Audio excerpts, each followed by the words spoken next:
ये तो सरकार से पूछने का सवाल है। हम तो केवल इतना ही कह सकते हैं कि इसमें जो भी गलतियां नजर आती हैं वो ऐसी नहीं हैं जिसको पूरी नहीं की जा सके, और इसीलिए हम बार बार कहते हैं कि अगर इस सरकार के बदले एक ऐसी सरकार आए जो जिम्मेदारी ले, सोच समझकर सारे काम करे, तो इन कामों में जनता को अभी जो प्रॉब्लम होती है उसको दूर किया जा सकता है बिना किसी मुश्किल के। और आपकी क्या रवैया होगी डिजास्टर मैनेजमेंट पे? जिस तरह से आपदा हो रही है, आपदा घड़ी के बाद बहुत सारी कार्यक्रम चलाए जाते हैं, उससे पहले कोई कार्यक्रम नहीं होती है, आप क्या करते हैं? अगर जनता की सरकार आई तो आप देखेंगे कि इन सारी चीजों के तार जो कि लोकल एडमिनिस्ट्रेशन में भ्रष्टाचार से जुड़े हैं और पॉलिटिकल इंटरफेरेंस से जुड़े हैं, राजनीतिक जो दखल होती है उससे जुड़े हैं, इन सब को सही करना बहुत आसान है अगर ऊपर से प्रशासन और सरकार भ्रष्टाचार रहित कर दी जाए और लोगों की समस्याओं का सही समाधान सही समय पर निकल जाए। कितने परिवारों को राहत सामग्री वितरण की गई है? 65 परिवार जो अफेक्टेड थे उन सबको राहत सामग्री प्रोवाइड की जा रही है। क्या बांटी गई है? मेरे ख्याल से कुछ कपड़े हैं और कुछ कच्चा राशन है और चूल्हा जलाने का सारा सामान है, बर्तन है, खाने पीने का सामान है, जिससे कि उनको इमीडिएट वो अपना चूल्हा तुरंत चालू कर सकें, इसका इंतजाम है।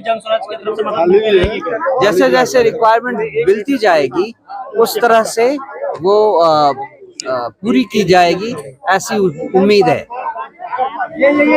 सरकार दावा करती है कि पूरे बिहार में एक भी फूस की घर नहीं है। यदि फूस की घर नहीं है तो फिर ये आग फूस के घर में लगी है या पक्के के घर में आग लगी है? यही बताता है कि सरकार का दावा झूठा है। सरकार अपने दायित्व से बाहर जा रही है और पूरी नहीं कर पा रही है, ये साफ साफ बताता है। क्या पीड़ित परिवार के पास पहुंचे आप लोग, यहाँ पे राहत की सामग्री पहुंचा रहे हैं? हमें सूचना मिली थी कल ही कि इलेक्ट्रिक शॉर्ट सर्किट के कारण बहुत सारे फैमिलीज को के घरों में आग लग गई है। उसके बाद उसमें कुछ सिलेंडर्स के फटने के कारण भी ये आग और तेज हो गई, जिसमें लगभग 65 परिवार बहुत बुरी तरह अफेक्टेड हो गए हैं। 4 बच्चों की मौत भी हो गई है। ये हमें देखकर, उसी को देखने हम यहाँ आए हैं, उनसे बातचीत करके और उनके कंडीशन को देखकर हमें बहुत दुख हो रहा है। हमसे जितना अभी इमीडिएटली बन पड़ रहा है हम उनकी मदद के लिए आए हैं और मुझे आशा है कि प्रशासन अपनी तरफ से इनकी उतनी मदद करेगी जिससे इनके क्षति को पूरा किया जा सके। मुझे लगता है कि इन सब को इमीडिएटली वो राहत मिलनी चाहिए जिससे कि इनकी जिंदगी फिर से धरातल पे आ जाए। सर, यहाँ पे समय से दमकल नहीं पहुँच पाई है, ग्रामीणों घरों पे 4 घंटा लेट पहुंची थी। पंचायतों में दमकल की व्यवस्था करा दिया जाए तो कम क्षति होगी क्या? सरकार जो लोकल एडमिनिस्ट्रेशन है, लोकल प्रशासन है, स्थानीय प्रशासन, उनको इस बात के लिए सचेत होना चाहिए कि उनके आसपास दमकलों की व्यवस्था इस तरह से हो कि ज्यादा से ज्यादा 7 से 10 मिनट के बीच में हर जगह दमकल पहुंचे। ये प्रशासन को सोचकर इस पर काम करने की जरूरत है। जहां तक देखा जा रहा है कि प्रधानमंत्री आवास योजना या इंदिरा आवास योजना लाभ अभी तक 15 वर्षों 20 वर्षों में अभी तक नहीं मिला है। ये तो दिखाता है कि प्रशासन कितना इफेक्टिवलेस रहा है।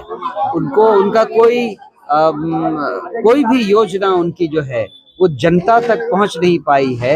यही दिखाती है कि सरकार किस हद तक नाकामयाब रही है लोगों को कोई भी रिलीफ देने में। सेंटर से बहुत सारी स्कीमें बनी हैं। बिहार सरकार के पास जो स्कीम के पैसे आते हैं वो पैसे भी ये यूटिलाइज नहीं कर पाते हैं। ये दिखाती है कि हमारे प्रदेश की सरकार किस हद तक निकम्मी हो गई है।